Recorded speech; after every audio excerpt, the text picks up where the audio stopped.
Okay, Jets fans, it's your boy PTP. Um, Here to give you your preview for the New York Jets versus the 4-0 Houston Texans. Now, Jets fans, we got embarrassed last week. I had to take some time out, cool out, relax, kind of put everything into perspective for not only for myself, for the team. My boys embarrassed me last week. We embarrassed ourselves, and if we play anything like last week, we're going to embarrass ourselves again against these Texans. Now, Texans fans, I didn't see any of you camming up. I didn't see no hate week. That's why I decided I'm going to go with a different approach this week. I kind of put my thoughts together, and I'm going to kind of give us an outlook on the Jets offense and the changes I think we need to make to get ourselves back into contention because we're still 2-2. We're tied for first in the division. New England's been struggling this year, thankfully, and that's kind of given us the opportunity, even with as bad as we've been playing, to get ourselves turned around and still take this division because it's still up for grabs. And whoever plays the best throughout the season is gonna take this division. And there's no reason why, if we can't get our offense together, that can't be the New York Jets. Now, if any Texans fans did make any hate week videos and I missed it, please hit me up. I'll try to get something out there before Monday. I don't like to ever miss a hate week, especially if someone's coming at our team. I'll always put my two thoughts out there. Now, Jets fans, I'm really going to want some comments from you guys. I want to know how you guys think. This is kind of a position of turmoil for our team. Our offense has kind of been the topic of discussion all week. I know these guys are going to hate because we got destroyed last week. There's no sugarcoating that. But, I mean, everyone's up in our business.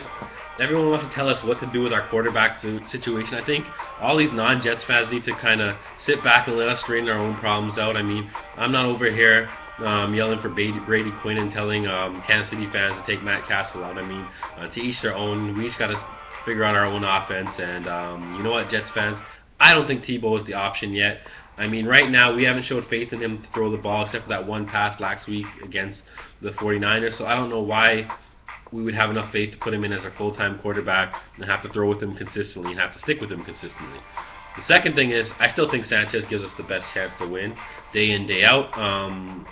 And the third point is that once you make this move, there's no going back. There's no, as Eric Mangini said, there's no taking the genie out the bottle. Once we switch to Tebow, we're kind of stuck with them. And like I said, we're still in it. We're not behind yet. I think it's more time to try to straighten out our offense. So two things. I want to talk about Sparano. Very disappointed with him so far. I mean, all the problems that he had in his Miami days seem to be coming back to this offense with the Jets. I mean, we haven't been able to utilize the personnel that we have on the field, a.k.a. Tim Tebow. I mean, we were told he's going to get 10 to 12 touches. I haven't seen more than 3 or 4 from him this week, even when he was effective against Pittsburgh. For some reason, we go away from him. And for the most part, he has been ineffective. We haven't even been able to really run the ball effectively with Tebow because we're not covering that up with any kind of threat of the pass. Now, without Santonio Holmes, that really allows defenses to stack the box against Tebow when he's out there. And I just think that it makes him even more ineffective. So I think we need to stick with Sanchez. He has the best chance of utilizing Dustin Keller, who is Sanchez's safety net, and who we definitely missed throughout the first 4 games of the season. So hopefully he's back. Hopefully we can operate underneath that. Let's just put ourselves in some more third and manageable situations and convert on some of those third and manageable situations by hitting Keller over the middle. Now, Sanchez also helps us. He's more likely to hit Curley. He's more likely to hit Chaz Schillings, and if Stephen Hill can come back, I think he's more likely to hit Stephen Hill deep. That's why I think we need to stick with Sanchez. I think we need to more look at coming up with some better game plans and utilizing Tebow in his own packages. Now, if Tebow's going to get a drive, I'm not going to complain about Tebow getting a drive because you know what? Straight up, y'all have seen the facts and the stats, and Sanchez is not getting the job done. He has one of the worst completion percentages in the league. He has the lowest quarterback rating amongst non-rookie quarterbacks. So, I mean, I can see why we would give Tebow more opportunity, and I'm all for that, but it's not time to replace Sanchez yet. I mean, we can't hit the panic button. I think we got to just work on the offense and really work on moving the ball and being more consistent and giving us our defense some more rest. We can't have the defense on the field all season long.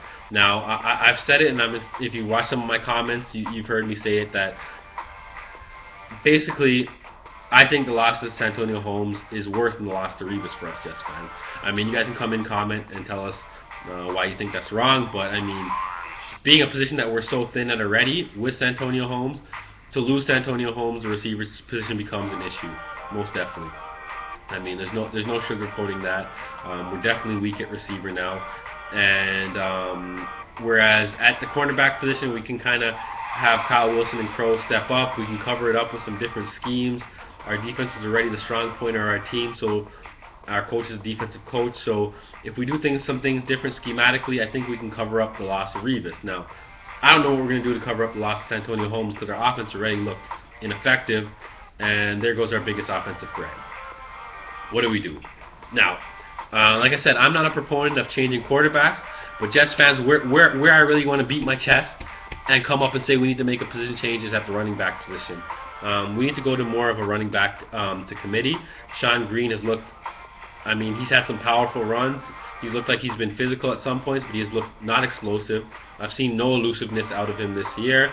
And it's really, I think it's Bilal Powell time. I think he needs to have a 50-50 timeshare with Sean Green. I mean, last week Powell already had more carries than Green, so I think that may be in the works, but Rex really played that off as just flow of the game, so I hope this is a consistent trend and an effort by Sparano, because we haven't been able to move the ball consistently on the ground. We've had our moments where we could run the ball, but throughout the course of a full game, we have not moved the ball consistently on the ground, be it through Tebow, be it through the running game. Also, we need to bring Joe McKnight back on the offensive side. I like to see him get some carries out of the scat back position. I mean, not too many, but I mean, maybe in some third and longs and some other third down situations, we have McKnight out of the backfield. He's a threat to dump off to the ball. He's also a receiving threat, so we can hit him in the flats. And it's also a threat to just kind of like a scat back, someone to be more elusive. Now, so Jets fans, what do you think? A couple things I want to hear. What do you think about Sparano? What do you think about the quarterback position? Is it Tebow time? Is it time to make that quarterback switch? Or you guys still think Sanchez should be our starting quarterback? And where do we go with the running back position? So this is my preview video. I really think that if we're going to beat the Texans, we need to get our offense together. We need to stay on the field. We need to be able to move the ball in the air because we're not going to be able to run it on them all game, even if we get our running game together. So we need to have a good mix of run and pass. I really think the short passing game is key here because, like I said, ball control is going to be a big point. Run D is going to be a huge point, Rex. We need to stop the run. If we can hold the Texans to a run, then we can at least, I mean, now, Texas fans, don't jump down my throat. I know you guys are very diverse. You have offense that can run and pass, but I think we can stop your run and force you guys to beat us with the pass. I think that's our best chance to win. Rivas or no. Andre Johnson, I mean, he seems like he's still lingering with injuries. He doesn't seem quite as dominant as he used to be. So, I mean, that's really our opportunity here. But, I mean, Jets fans, we need to get our act together. Anyway, let us know what you guys think. I'm going to hit you guys back. I'm going to try to have a hate week video next week. And like I said, if there's Texans fans and I miss your videos, hit me up. I'll cam up and I'll let you guys know how I feel. Anyway, Jets fans, we have a chance this week. And the best thing about this game is that if we go out here, beat these 4-0 Texans on Monday night. Look what happened to the Rams. If we beat these 4-0 Texans here on Monday night, everyone will forget about what happened last week. Everyone will forget about that shit. We'll be first in our division, and things will be looking a lot better. So anyway, I'll see you guys next week, and I'll catch you on the